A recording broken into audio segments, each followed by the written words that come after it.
Now, let's go through all the different types of classes that ship with UE4. First of all, there's a camera, which is self-explanatory. Then there's a player start, which is where the player will be spawned in at the start of the level. Then we have a point light, which is a single point in space that emits light in every direction. Then we have a box trigger, which when a mesh with collision goes through it, it will trigger. You can use it to trigger something in the shape, and this is the shape of a box. We have a sphere trigger, which does the same thing except it's in the shape of a sphere. Then we have a capsule trigger, which again does the same thing except it's in the shape of a capsule. Then we have a target point, which is a single point in space. It doesn't actually do anything, but it is just used as a target. That's what it's for. Then on to lights. We have directional light, which is what this sun is, right here. You can see it's emitting light. It emits light in an infinite amount of light in one direction. So you can see all the shadows are in the same direction, and that is not dependent on the light here. You can see if I move this around, it doesn't do anything. That's because all that matters with the directional light is the direction, which you can see with the white arrow there. Then we have a point light, which, as I said, is a single point in space that emits light in every direction. So if I move this around, you can see that it's actually dependent on the position of the light in the world space. Then we have a spotlight, which is similar to a point light in that it matters where it is, but it only emits light within a certain cone. So you can change that over here. You can change everything over here. But yeah, that's what a spotlight is. Then we have a skylight, which simulates light as if it was from the sky, light bouncing around, bouncing off objects, and lighting the bottom of objects and such. Similar to GI. Then we have the visual tab. So we have a post-process volume, which we already have one in the scene, but I'll drag one anyway. So you can see it has all the post-process settings. You can turn them on and off, you can change them, everything. And here we see we don't have it unbound, which means that when we enter this, it turns on those settings. So if I turn something on, let's say I will turn tint on, and I'll make it yellow.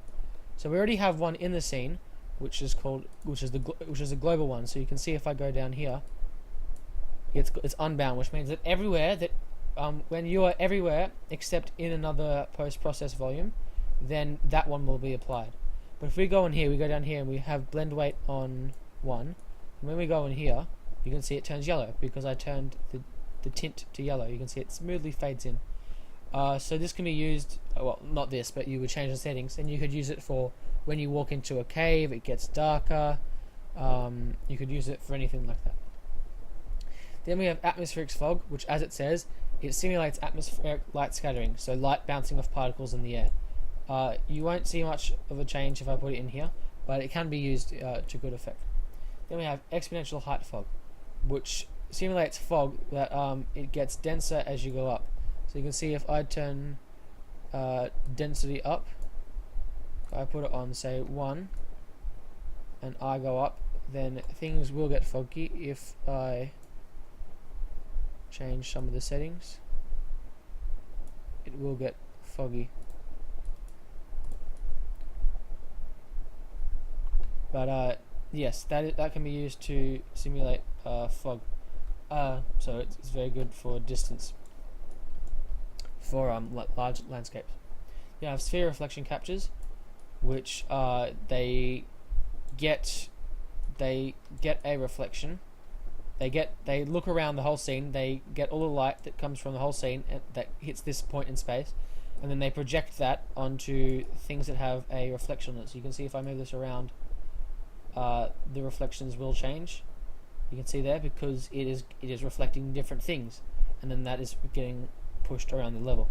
So it's very good, and you can have multiple of them, of course, and it will just smoothly interpolate between those two reflections. That's how you make reflections in the world. Well, one way that you can make reflections. You can already see there's one right here. Then we have box reflection captures, which work in a similar fashion to the sphere reflection capture, except they only reflect things that are in the box. So this can be very useful for small scenes or small parts of scenes. but generally you'll want to use sphere reflection captures because this is a box shape, so it's not a perfect shape. Then we have Deferred Decal, which will, you should probably know what a decal is if you've played any video game.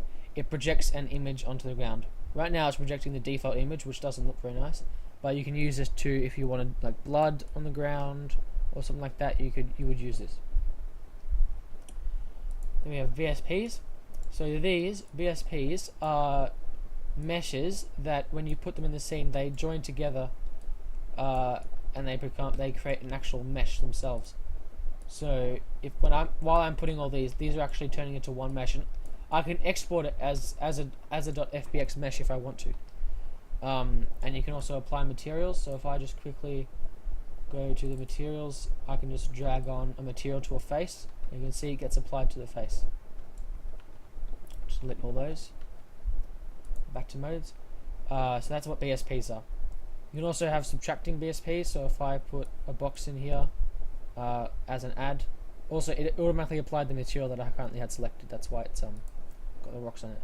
Then if I put it on subtract and take a cone in, a cylinder, and I pull it down, you can see it's deleting it. So I could make the outer radius way lower, and you can see it's put a hole in there. That's because it's completely modular, if you want to think of it like that. So yes, it's very good for creating meshes easily. There's a lot of things you can do with that as well. Then we have volumes, and all these are BSPs that have been turned into something that does something. So there's audio volume. This is a volume that when you enter it, it has different audio settings. You can see, so reverb, ambient zone. It's just a BSP that's been turned into a volume that changes certain settings. Blocking volume means that collision things can't walk through it or move through it. Camera blocking volume means that it's something that the camera can't go through. Of course, I can while I'm in the editor, but if I press play, and I actually had a player, then the camera would not be able to go through that. A cull distance volume.